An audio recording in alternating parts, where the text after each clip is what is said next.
Berkelahi usai pesta miras, 2 orang tewas.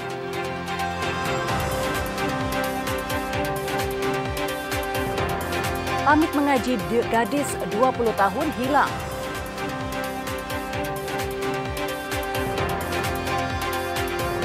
Menkeu Purbaya ingin nego utang kereta Wush.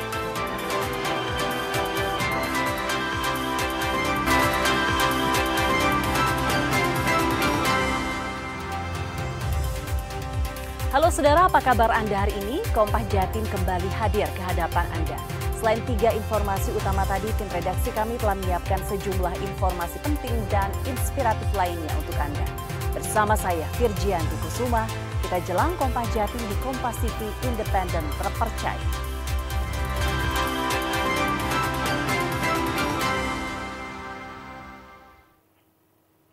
Kita buka dengan berita dari Pamekasan. Polisi menangkap 4 pelaku perkelahian yang menyebabkan 2 orang kritis dan 2 orang tewas. Kini keempat pelaku meringkuk di ruang tahanan Mapolres Pamekasan guna penyidikan lebih lanjut.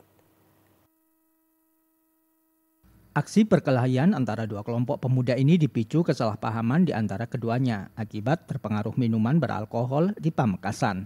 Dalam rekaman video CCTV ini tampak jelas perkelahian di antara kedua kelompok pemuda itu. Akibat kejadian ini 2 orang tewas dan 2 lainnya kritis. Tak berselang lama polisi menangkap 3 pelaku yang terlibat dalam perkelahian tersebut. Dari tangan pelaku polisi menyita 1 buah pisau dan bukti lainnya yang digunakan untuk menganiaya korban. Jadi gini, rekan, kelompok yang melakukan pengeroyokan ber-9 orang dengan menggunakan kurang lebih 4 kendaraan lewat derek Lancor dipanggil sama salah satu teman korban yang melakukan penikaman. Dipanggil di situ terjadilah pengeroyokan, tengkar. Kelompok ini pergi, datanglah si pelaku. Datang 2 orang, nanya-nanya gimana, terjadi pengeroyokan. Mungkin rekan-rekan dari CCTV tadi lihat, karena dikeroyok, pelaku ini mencabut pisau yang dibawa, dilakukan penikaman. Disitulah korban 4 orang, yang 1 meninggal dunia, 1 masih kritis, yang 2 luka-luka. Kini keempat pelaku sudah ditahan guna mempertanggungjawabkan perbuatannya. Untuk 3 pelaku pengeroyokan dikenakan pasal 170 KUHP dengan pidana hukuman 5 tahun penjara. Sementara untuk pelaku penganiayaan dikenakan pasal 338 KUHP tentang pembunuhan atau penganiayaan berat yang menyebabkan kematian dengan pidana hukuman 16 tahun penjara.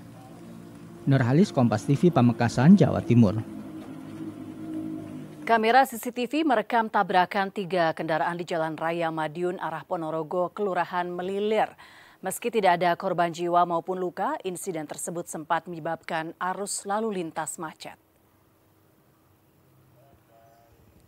3 kendaraan yang terlibat tabrakan yakni 1 unit minibus, 1 unit kendaraan truk box, dan 1 unit kendaraan jenis blind van warna putih. Warga bilang tidak ada yang mengetahui persis kronologi terjadinya tabrakan. Warga hanya mendengar suara benturan keras lalu keluar untuk memastikan kondisi sopir dan penumpang. Tidak ada korban jiwa dalam kecelakaan tersebut. Ketiga kendaraan yang terlibat kecelakaan dibawa ke pos polisi terdekat untuk kepentingan penyelidikan. Sementara itu kecelakaan ini sempat menyebabkan arus lalu lintas dari arah Ponorogo ke Madiun dan sebaliknya tersendat. Awalnya tuh saya lagi nyantai-nyantai di dalam. Nyantai-nyantai tiba-tiba ada suara keras. Suara keras pas saya lihat kejadiannya udah kayak gitu. Iya, kayak tiba-tiba aja gitu. Tahunya berarti hanya 3 kendaraan ini Mas? Iya, 3 kendaraan.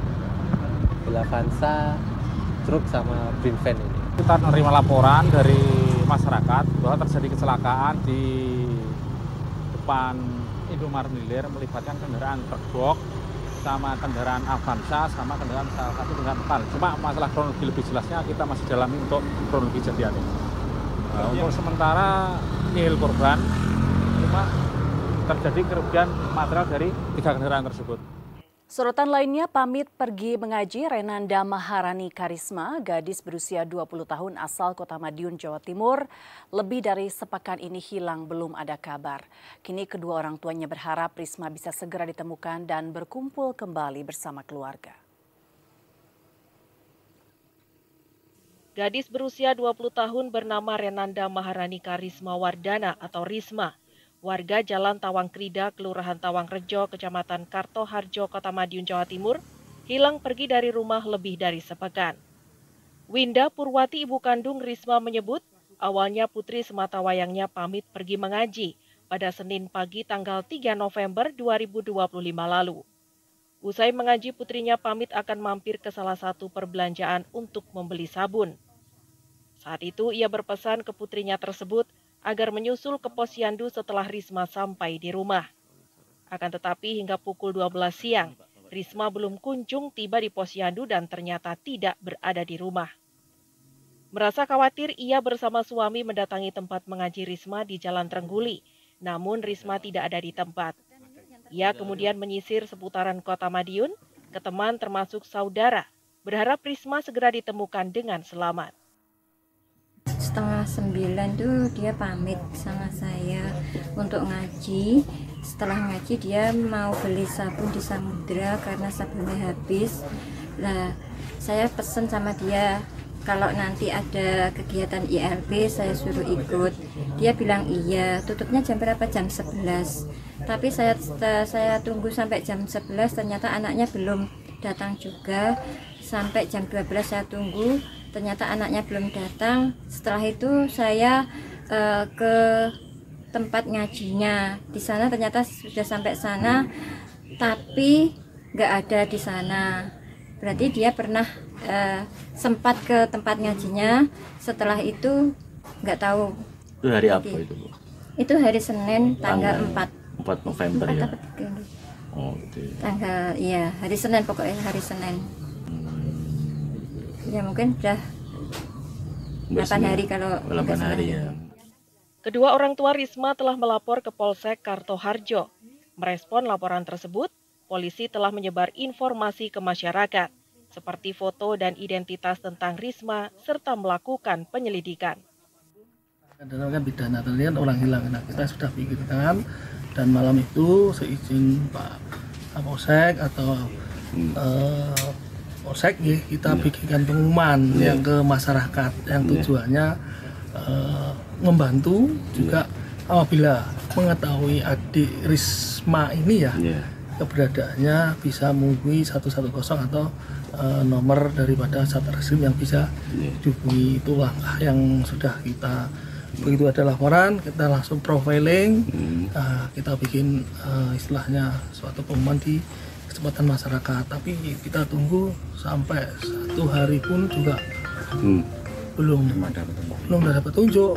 Kita sudah akhirnya jalan darat lah ibaratnya. Pasukan daratnya adalah melakukan penyelidikan mulai dari titik-titik keberadaannya dia, temannya dia, sampai hari ini pun kita mempertajam. Risma terakhir kali memakai gamis berwarna merah marun dan mengendarai sepeda listrik warna hijau toska.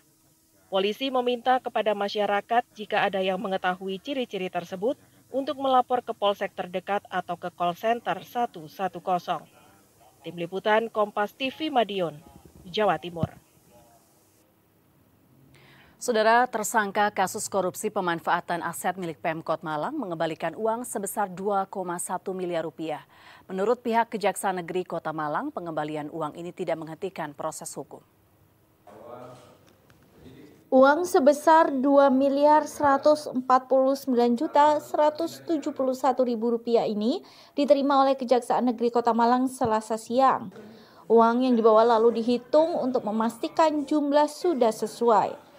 Kepala Kejaksaan Negeri Kota Malang, Tri Joko, bilang bahwa uang yang dititipkan ke Kejaksaan ini sebagai bentuk itikat baik tersangka untuk mengembalikan kerugian negara. Tri Joko juga menambahkan pengembalian uang kerugian negara ini tidak akan mempengaruhi proses hukum. Menurut Kepala Kejari Kota Malang, proses hukum kepada tersangka KS tetap berjalan dan tidak menghapuskan perkara yang telah berjalan. Dengan pengembalian uang kerugian negara ini membuat aset milik tersangka tidak akan disita. Selain itu, apa yang dilakukan oleh tersangka ini menjadi hal yang meringankan di persidangan nanti. Dengan pengembalian uang negara ini nantinya bisa memperlancar proses persidangan. Merupakan upaya bagi tersangka mempunyai etikat baik ya untuk mengembalikan ataupun memulihkan keuangan negara. Nantinya uang ini akan kita titipkan ke rekening penampungan kejaksaan, dan tentunya ini juga akan memperlancar dalam proses persidangan maupun pelaksanaan diskusi nanti. Proses hukum dengan pengembalian ini sesuai dengan pasal 4 tetap akan kami lakukan proses persidangan, karena pengembalian kerugian negara tidak menghapuskan tindak pidana. Maka tetap nanti akan kita proses. Mungkin ini akan menjadi hal-hal yang meringankan saja. Sebelumnya, Kejari Kota Malang menetapkan KS sebagai tersangka karena diduga telah menyalahgunakan aset milik Pemkot Malang di Jalan Dieng Kota Malang dengan menyewakan lahan kepada pihak lain. Sejak tahun 2011, KS membayar retribusi sebesar 170 juta rupiah dari yang seharusnya yakni 2,3 miliar rupiah kepada Pemkot Malang. Perbuatan tersangka ini menimbulkan kerugian negara 2 miliar rupiah lebih. Tim Liputan Kompas TV Malang, Jawa Timur. Seorang mama di Surabaya terpaksa berurusan dengan polisi setelah menyita perabotan milik penyewa yang tak mampu bayar sewa rumah. Akibat tindakannya itu, polisi menjadikannya tersangka tindak pidana pencurian. Inilah 45 tersangka pelaku tindak pidana kejahatan yang diringkus Polres Pelabuhan Tanjung Perak, Surabaya pada masa operasi Tumpas Semeru 2025. Salah satu yang menonjol seorang ibu rumah tangga atau emak-emak yang juga ikut ditangkap. Ia ditetapkan tersangka lantaran menyita dan menggunakan perabotan rumah tangga penyewa rumah kontrakan yang tak membayar uang sewa. SS, warga Wonosari, Surabaya ini mengaku mengambil perabotan rumah milik penyewa rumah kontrakan miliknya lantaran ingin mendapatkan kembali haknya. Setelah penyewa tak bisa dihubungi, pelaku akhirnya mengambil kulkas, kompor, dan peralatan lain milik penyewa.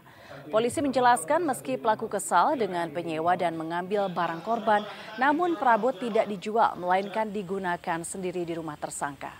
Perbuatan tersangka dinilai salah karena mengambil tanpa seizin pemilik dan tanpa disaksikan perangkat kampung atau RT RW. Barangnya saman pakai sendiri terusan? Ada di rumah Pak.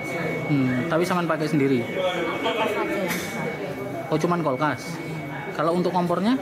Enggak, ada semuanya. Berapa kontraknya, Bu? Enggak tak saya kontrak, asal saya tempatin aja. Oh, gitu ya. Cuma saya suruh bayar per bulannya aja. Berapa per bulannya? Per bulannya itu kalau nggak salah hampir itu emak sama listriknya 500-an kurang. 500 kurang ya. Kemudian orang lain itu tidak bisa dihubungi karena tidak membayar, akhirnya barang-barang itu dibawa ke rumahnya. Jadi dikosongkan dan digunakan sendiri. Harusnya kan dititipkan ke RT atau pada waktu mengeluarkannya mungkin didampingi Babinmas atau apa, dan itu digunakan oleh ibunya itu. Jadi ada keinginan untuk memilikinya itu ada.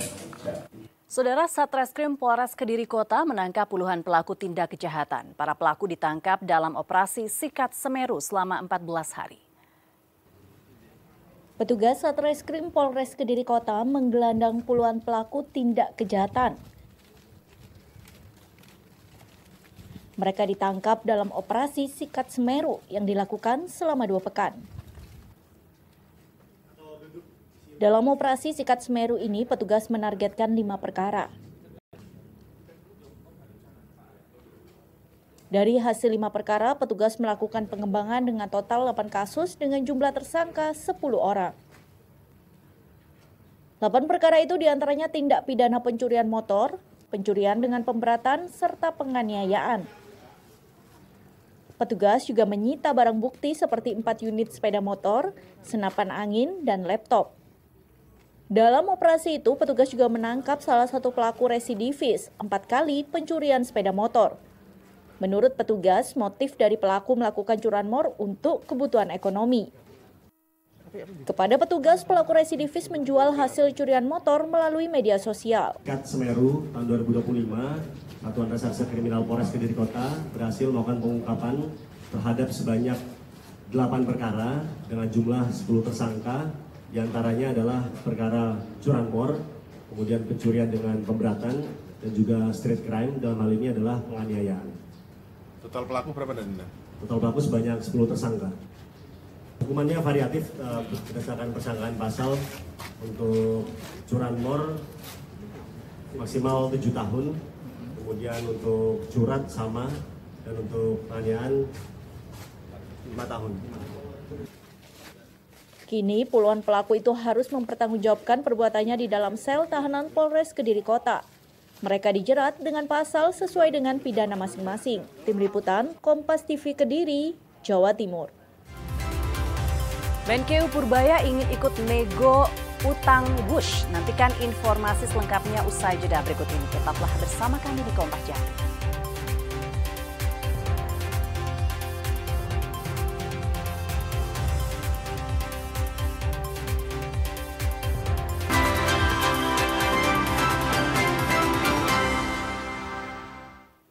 Menteri Keuangan Purbaya Yudi Sadewa mengecek proses impor barang di kantor Bea Cukai Tanjung Perak, Surabaya. Menkeu menyoroti barang impor dengan harga yang jomplang dibanding harga di pasaran. Dalam kunjungan ke kantor Bea Cukai Tanjung Perak, Surabaya, Menkeu Purbaya memeriksa proses pemeriksaan barang dengan mencocokkan dokumen pemberitahuan impor barang dengan kondisi fisik barang di lapangan. Purbaya menyoroti temuan harga barang impor yang tertera dalam dokumen yang diperiksa. Terlihat jomplang dengan harga barang di pasaran. Menkeu telah memerintahkan jajarannya untuk melakukan penelusuran terhadap asal-usul barang impor itu beserta dokumen pendukung lainnya yang relevan. Kita habis itu ke lab juga. Waktu periksa kontainer ada yang menarik tuh, harganya kelihatannya kemurahan. Nanti kita akan dicek masa harga barang sebagus itu cuma $7 di marketplace 40-50 juta. Tapi ini akan dicek lagi ya. Jadi lab kita bagus. Nanti saya bilang tadi ke teman-teman di lab kalau udah kurang peralatan tolong dikasih tahu sehingga kita bisa lengkapin. Tadi juga saya lihat pengoperasian kontainer scanner. Baru 2 minggu rupanya dipasang, lumayan bagus.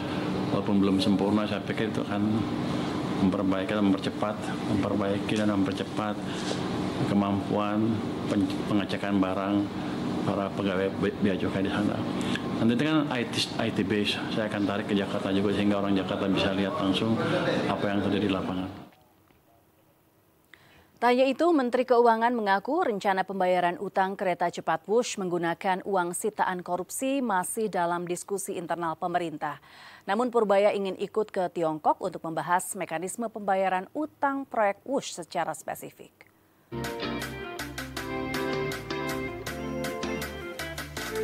Rencana Presiden Prabowo Subianto membayar utang proyek kereta cepat Jakarta-Bandung atau Wush senilai 1,2 triliun per tahun menggunakan uang sitaan korupsi masih menjadi perbincangan.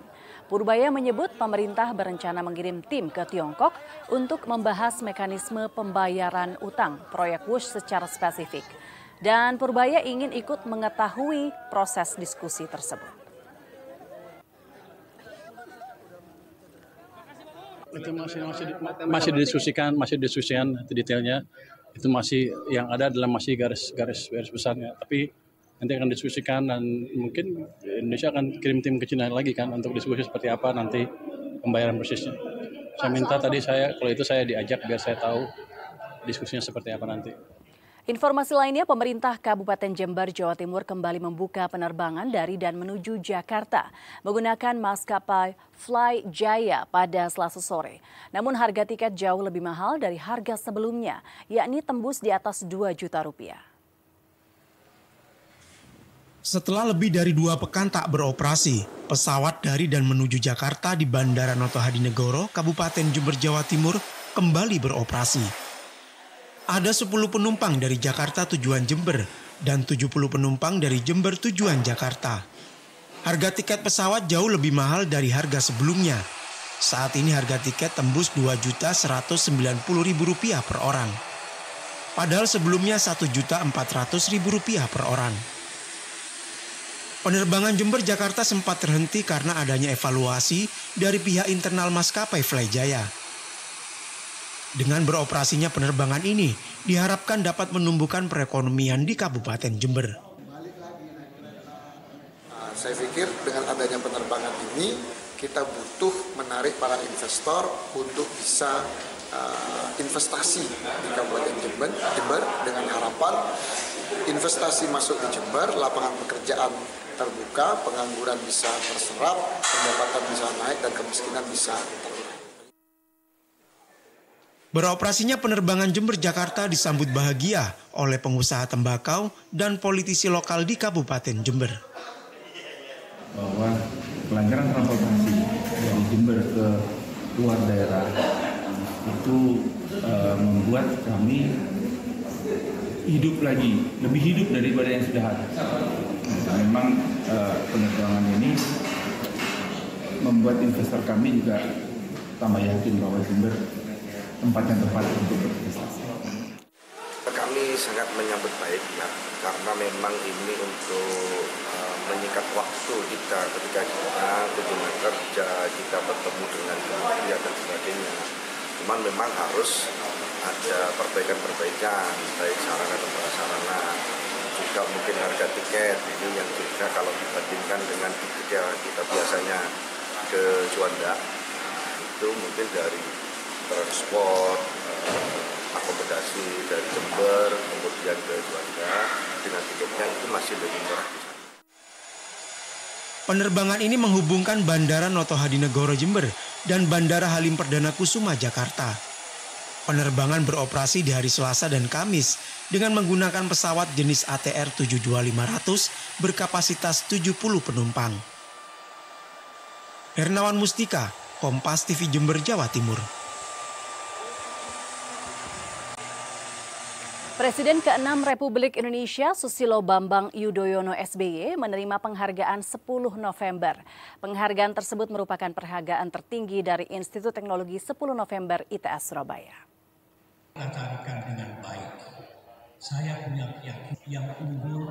Institut Teknologi 10 November ITS Surabaya memberikan penghargaan tertinggi 10 November kepada Presiden ke-6 Republik Indonesia Susilo Bambang Yudhoyono SBY dalam sidang terbuka Des Natalis ke-65 dan Lustrum 13 ITS di Geraha 10 November Kampus ITS Sukolilo Surabaya.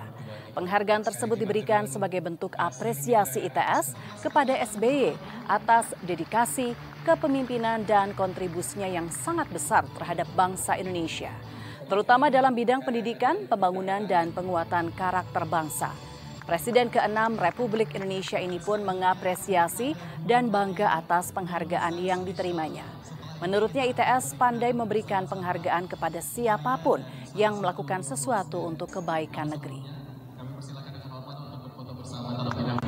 Tentu bersyukur mendapat kehormatan dan berterima kasih kepada ITS karena bukan hanya kepada saya, ITS juga pandai memberikan penghargaan kepada siapapun yang kira-kira melakukan sesuatu untuk kebaikan negeri ini. Bidang teknologi, bidang ekonomi, apapun. Ini tradisi yang bagus karena kalau ITS menjaga kehormatan dan marwah seperti ini bagus untuk anak muda. Saya sampaikan Pak SBY itu sosok yang sangat inspiratif, sosok yang beliau kan dikenal sebagai jenderal pemikir karena pemikiran-pemikiran beliau yang luar biasa bagus, sehingga harapan kami apa yang dilakukan beliau itu bisa menginspirasi kita semua untuk selalu berbuat baik, untuk selalu melakukan lompatan-lompatan dalam teknologi untuk berkiprah bagi bangsa ini. Keluarga besar almarhum Kiai Haji Abdurrahman Wahid atau yang akrab disapa Gus Dur berterima kasih atas dirayakannya gelar pahlawan nasional. Penghargaan tertinggi ini bukan hanya pengakuan atas peran politiknya sebagai presiden keempat, namun juga atas visi kemanusiaan dan pluralisme yang Gus Dur tinggalkan. Berlangsung di sebuah hotel di Surabaya, kehadiran istri almarhum Gus Dur, Sinta Nuria Wahid bersama putri-putrinya menjadikan momen rasa syukur atas gelar pahlawan nasional yang diterima Gus Dur. Gelar ini diterbitkan melalui keputusan Presiden Republik Indonesia nomor 116 tahun 2025. Sebuah pengakuan resmi negara atas peran besar tokoh dari Jawa Timur tersebut, khususnya dalam perjuangan politik dan pendidikan Islam. Gus Dur adalah seorang ulama besar Nahdlatul Ulama, cendekiawan produktif, dan presiden yang pernah memimpin Indonesia dari tahun 1999 hingga 2001. Gus Dur dikenal sebagai sosok yang menjunjung tinggi keadilan, kemanusiaan, dan pluralisme, tanpa memandang suku, agama, ataupun ras. Saya berpesan kepada seluruh masyarakat agar apa yang telah diperjuangkan oleh Gus Dur selama ini, ya, yaitu tentang tadi yang saya sampaikan tentang demokrasi, kemanusiaan, persatuan, kesatuan, saling menghormati, ya itu semuanya yang sebetulnya itu adalah juga ajaran dari agama Islam, ya, itu akan tetap dijadikan pedoman bagi rakyat Indonesia, karena semuanya itu ada dalam dasar negara Pancasila. Putri ketiga Gus Dur, Yeni Wahid, bilang betapa lenturnya strategi Gus Dur dalam berpolitik, namun sangat kokoh dalam memegang prinsip tentang keadilan dan prinsip tentang kemanusiaan. Sosok semacam Gus Dur itu jarang. Saya berkata bukan karena saya anaknya, tapi saya dengan pengalaman saya banyak bertemu dengan banyak tokoh-tokoh dunia sampai sekarang, dan saya merasa bahwa berada dalam kisaran politik itu membuat orang kadang-kadang susah untuk memegang prinsip. Tetapi Gus Dur bisa terus melakukan itu walaupun mungkin sadar harga yang harus dibayar, konsekuensi yang harus diambil adalah kehilangan jabatan, kehilangan posisi. Buat Gus Dur itu yang paling utama adalah bahwa prinsip harus ditegakkan, perjuangan untuk kemanusiaan, perjuangan untuk membela yang benar, itu yang menjadi acuan. Sebelumnya, keluarga Gus Dur juga ke makam Gus Dur di Ponpes Tebu Ireng, Jombang untuk memanjatkan doa dan melaporkan bahwa perjuangan almarhum telah diakui negara dengan gelar pahlawan nasional. Misbahul Munir, Kompas TV, Surabaya, Jawa Timur. Petani gunakan drone untuk basmi hama. Nantikan informasi lengkapnya usai jeda berikut ini. Tetaplah bersama kami di Kompas TV.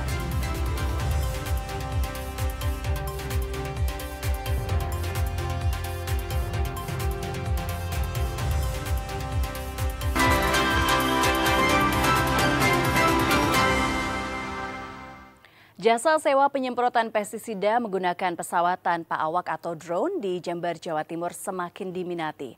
Penyemprotan pestisida dengan drone dinilai efektif dan efisien untuk membasmi hama dan ulat yang banyak menyerang di musim hujan.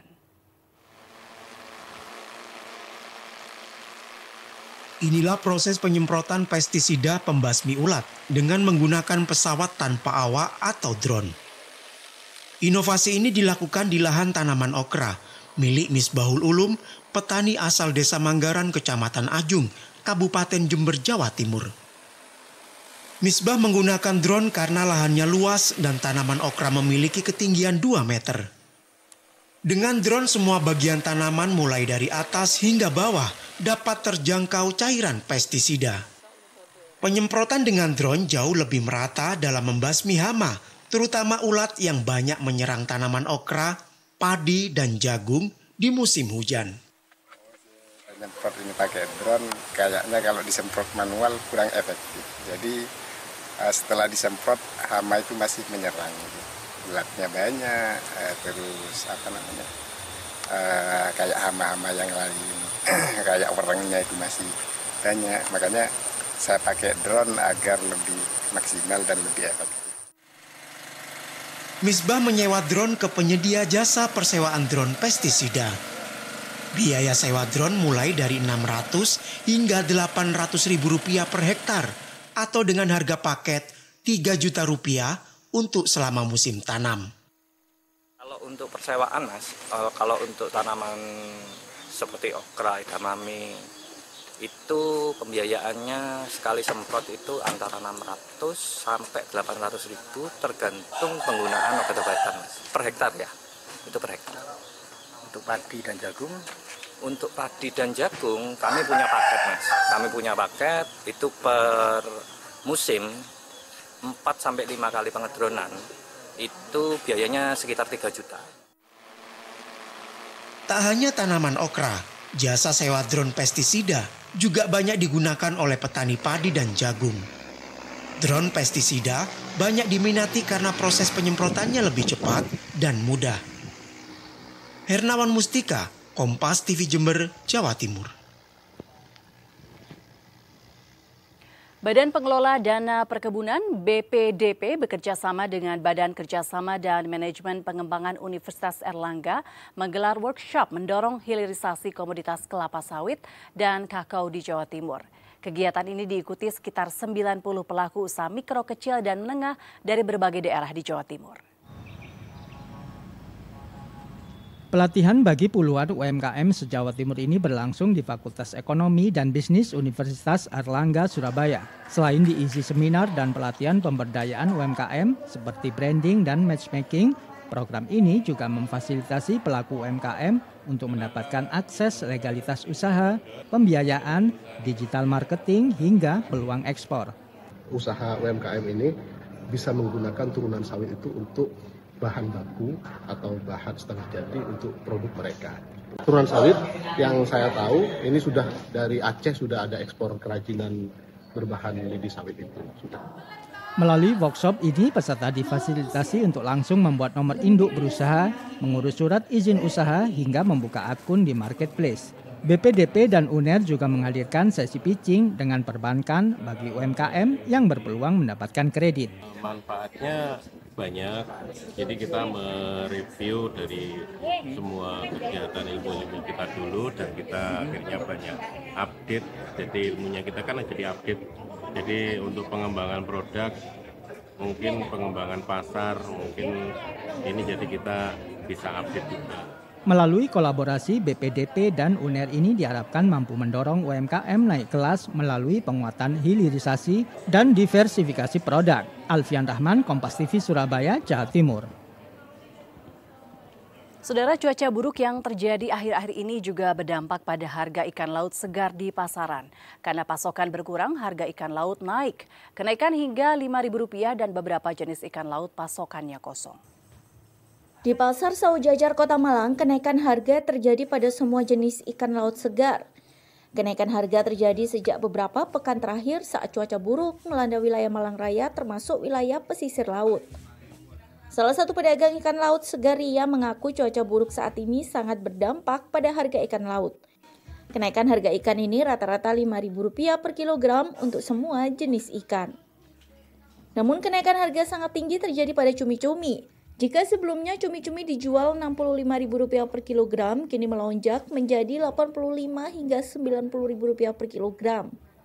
Selain itu, menurutnya karena cuaca buruk, dirinya sempat tidak mendapatkan pasokan untuk beberapa jenis ikan laut. Kenaikan harga ikan laut ini menurut pedagang juga tidak berdampak besar pada penjualan ikan air tawar. Pengaruh sekali, harganya naiknya kira-kira sampai Rp5.000 per kilo. Ya ada, cuma itu mahal. Ada ikannya. Nah, kayak tuna ya, biasanya kan kayak 36, 38, terus sampai sekarang tuh 42, 45 per kilo. Sama juga dengan ikan kembung juga gitu. Yang biasanya 35, sekarang 38, 40. Cumi itu sekarang malah susah banget. Jadi harganya tuh naiknya drastis gitu, yang biasanya 65, sekarang tuh 85, 90. Itu dulu bisa jual 20, terus sekarang cuma 10 kilo, 5 kilo gitu sekarang. Saat ini, meskipun ikan laut ada pasokan, namun jumlahnya berkurang hingga 50%. Untuk kebutuhan ikan laut segar, pedagang mendapatkan dari Pantai Sendang Biru Malang Selatan dan daerah Pasuruan. Tim Liputan Kompas TV Malang, Jawa Timur. Saudara, seorang ibu rumah tangga di Kota Kediri sukses menekuni usaha bawang hitam. Bawang hitam miliknya mampu terjual hingga di seluruh daerah Indonesia. Setiap pagi, Sri Ayuni sibuk memasak bawang tunggal yang ada di belakang rumahnya, Kecamatan Bandar Lor, Kota Kediri. Puluhan bawang tunggal ini difermentasi selama 12 hari di dalam penanak nasi. Ibu dua anak itu merintis usaha bawang hitam sejak 2019 lalu saat pandemi COVID-19. Usaha bawang hitam dipilih lantaran banyak permintaan dari tetangganya. Bawang hitam banyak dicari oleh warga karena diyakini memiliki khasiat yang tinggi untuk tubuh. Seperti halnya dapat meningkatkan fungsi kontrol otak dan membantu mengontrol gula darah. Dalam 1 bulannya, perempuan berumur 57 tahun itu mampu menjual hingga 60 kg setiap bulannya. Penjualan bawang hitam miliknya terjual hingga di berbagai daerah kota besar seperti Jakarta, Gresik, dan Bogor.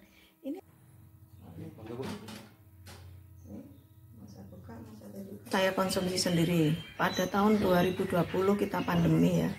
Nah, kita lagi gencar-gencarnya cari imun, cari sehat. Nah, itu saya bikin bawang, saya konsumsi sendiri. Tetapi saya berusaha menawarkan ke teman-teman masuk. Nah, akhirnya 2020 kita berdiri, kita mulai bikin bawang hitam, kita kasih nama Berkah. Itu sampai sekarang, dan pemasarannya alhamdulillah sudah se-Indonesia juga ya. Saya di Bogor kayaknya rutin di rumah sakit itu ngirim. Terus yang Kerawang itu lewat teman juga, bukan dari saya langsung. Terus kalau di sini kalau mau cari silakan di Koperasi Mekar, Bidang Garam ada di situ. Ibu rumah tangga menjual bawang putih mulai dari harga Rp25.000 per seperempat kilogram, sedangkan bawang tunggal Rp425.000 setiap 1 kilogramnya. Tim Liputan Kompas TV, Kediri, Jawa Timur. Usai jeda berikut, saudara, kami akan menghadirkan informasi mengenai keluarga Gus Dur tasyakuran setelah mendapat gelar pahlawan nasional. Nantikan informasi selengkapnya usai jeda berikut.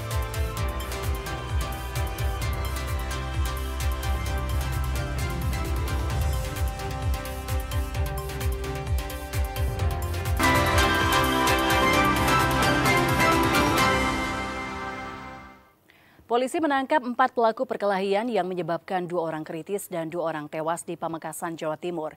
Kini keempat pelaku meringkuk di ruang tahanan Mapolres Pamekasan guna penyidikan lebih lanjut. Aksi perkelahian antara 2 kelompok pemuda ini dipicu kesalahpahaman di antara keduanya akibat terpengaruh minuman beralkohol di Pamekasan. Dalam rekaman video CCTV ini tampak jelas perkelahian di antara kedua kelompok pemuda itu. Akibat kejadian ini 2 orang tewas dan 2 lainnya kritis. Tak berselang lama polisi menangkap 3 pelaku yang terlibat dalam perkelahian tersebut. Dari tangan pelaku polisi menyita 1 buah pisau dan bukti lainnya yang digunakan untuk menganiaya korban.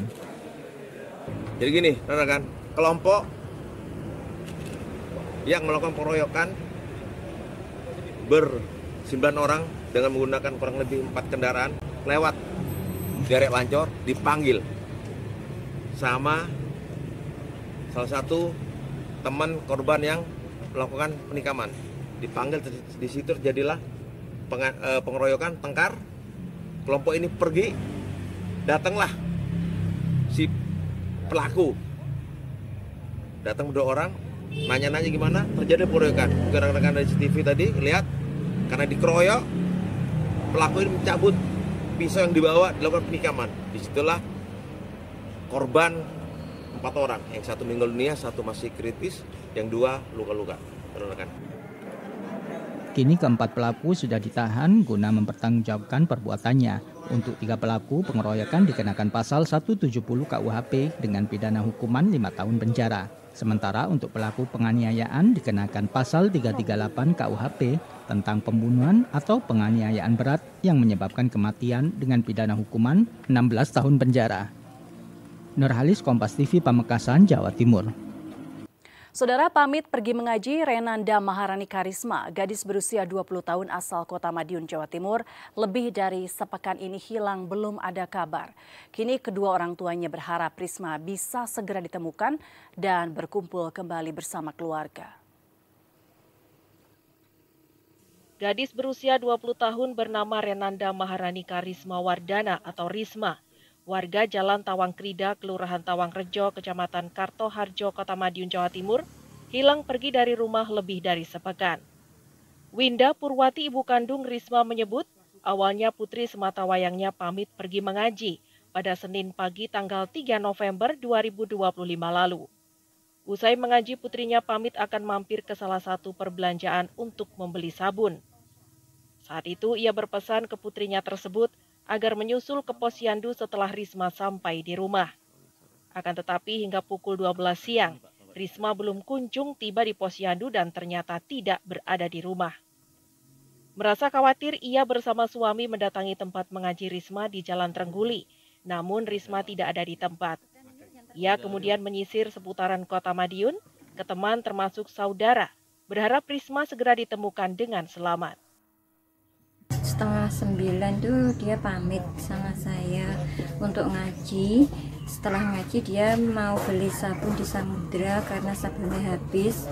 Lah saya pesen sama dia, kalau nanti ada kegiatan ILB saya suruh ikut. Dia bilang iya. Tutupnya jam berapa? Jam 11. Tapi saya tunggu sampai jam 11, ternyata anaknya belum datang juga. Sampai jam 12 saya tunggu, ternyata anaknya belum datang. Setelah itu saya ke tempat ngajinya. Di sana ternyata sudah sampai sana, tapi nggak ada di sana. Berarti dia pernah sempat ke tempat ngajinya. Setelah itu nggak tahu. Itu hari apa itu, Bu?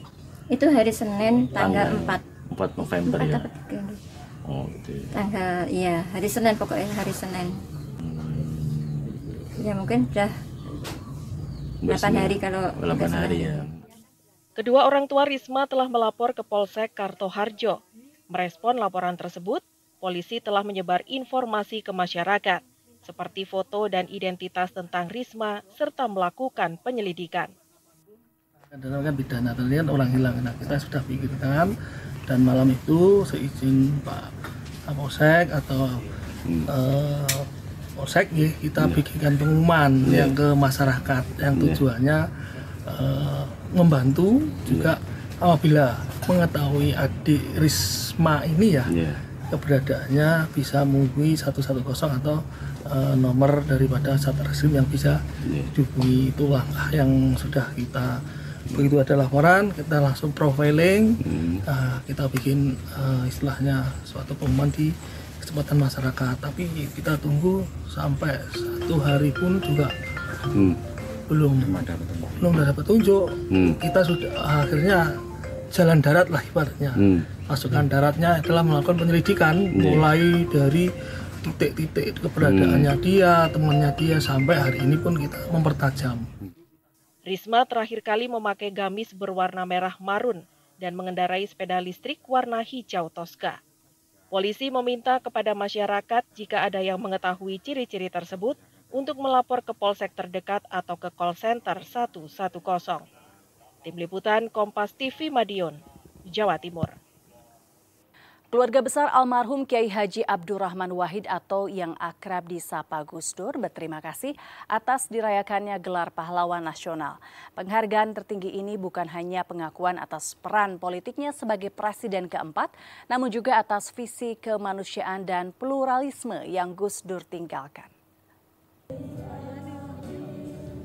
Berlangsung di sebuah hotel di Surabaya, kehadiran istri almarhum Gus Dur, Sinta Nuria Wahid bersama putri-putrinya menjadikan momen rasa syukur atas gelar pahlawan nasional yang diterima Gus Dur. Gelar ini diterbitkan melalui keputusan Presiden Republik Indonesia nomor 116 tahun 2025. Sebuah pengakuan resmi negara atas peran besar tokoh dari Jawa Timur tersebut, khususnya dalam perjuangan politik dan pendidikan Islam. Gus Dur adalah seorang ulama besar Nahdlatul Ulama, cendekiawan produktif, dan presiden yang pernah memimpin Indonesia dari tahun 1999 hingga 2001. Gus Dur dikenal sebagai sosok yang menjunjung tinggi keadilan, kemanusiaan, dan pluralisme, tanpa memandang suku, agama, ataupun ras.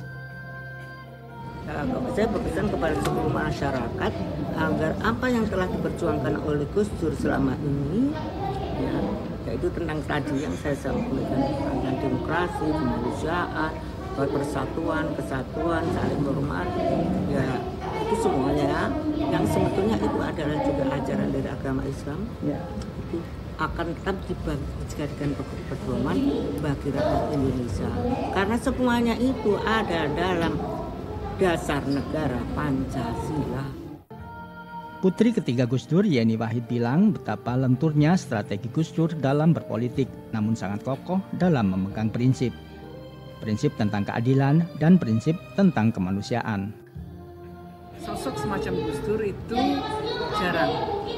Saya berkata bukan karena saya anaknya, tapi saya dengan pengalaman saya banyak bertemu dengan banyak tokoh-tokoh dunia sampai sekarang, dan saya merasa bahwa berada dalam kisaran politik itu membuat orang kadang-kadang susah untuk memegang prinsip. Nah, tetapi Gus Dur bisa terus melakukan itu, walaupun mungkin sadar harga yang harus dibayar, konsekuensi yang harus diambil adalah kehilangan jabatan, kehilangan posisi. Buat Gus Dur itu yang paling utama adalah bahwa prinsip harus ditegakkan, perjuangan untuk kemanusiaan, perjuangan untuk membela yang benar, itu yang menjadi acuan. Sebelumnya, keluarga Gus Dur juga ke makam Gus Dur di Ponpes Tebu Ireng, Jombang untuk memanjatkan doa dan melaporkan bahwa perjuangan almarhum telah diakui negara dengan gelar pahlawan nasional. Misbahul Munir, Kompas TV Surabaya, Jawa Timur. Saudara, tersangka kasus korupsi pemanfaatan aset milik Pemkot Malang mengembalikan uang sebesar 2,1 miliar rupiah. Menurut pihak Kejaksaan Negeri Kota Malang, pengembalian uang ini tidak menghentikan proses hukum.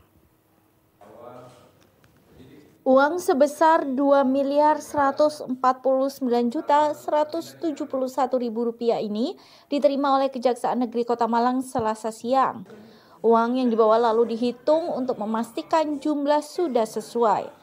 Kepala Kejaksaan Negeri Kota Malang, Tri Joko bilang bahwa uang yang dititipkan ke Kejaksaan ini sebagai bentuk itikat baik tersangka untuk mengembalikan kerugian negara. Tri Joko juga menambahkan pengembalian uang kerugian negara ini tidak akan mempengaruhi proses hukum. Menurut Kepala Kejari Kota Malang, proses hukum kepada tersangka KS tetap berjalan dan tidak menghapuskan perkara yang telah berjalan. Dengan pengembalian uang kerugian negara ini membuat aset milik tersangka tidak akan disita. Selain itu, apa yang dilakukan oleh tersangka ini menjadi hal yang meringankan di persidangan nanti. Dengan pengembalian uang negara ini nantinya bisa memperlancar proses persidangan. Merupakan upaya bagi tersangka mempunyai itikat baik ya untuk mengembalikan ataupun memulihkan keuangan negara. Nantinya uang ini akan kita titipkan ke rekening penampungan kejaksaan. Dan tentunya ini juga akan memperlancar dalam proses persidangan maupun pasal diskusi nanti. Proses hukum dengan pengembalian ini sesuai dengan pasal 4 tetap akan kami lakukan proses persidangan karena pengembalian kerugian negara tidak menghapuskan tindak pidana. Maka tetap nanti akan kita proses. Mungkin ini akan menjadi hal-hal yang meringankan saja. Sebelumnya, Kejari Kota Malang menetapkan KS sebagai tersangka karena diduga telah menyalahgunakan aset milik Pemkot Malang di Jalan Dieng Kota Malang dengan menyewakan lahan kepada pihak lain. Sejak tahun 2011, KS membayar retribusi sebesar 170 juta rupiah dari yang seharusnya yakni 2,3 miliar rupiah kepada Pemkot Malang. Perbuatan tersangka ini menimbulkan kerugian negara 2 miliar rupiah lebih. Tim Liputan Kompas TV Malang, Jawa Timur. Sensasi menikmati ikan air tawar hasil memancing akan kami hadirkan usai jeda berikut. Tetaplah bersama kami di Kompas TV.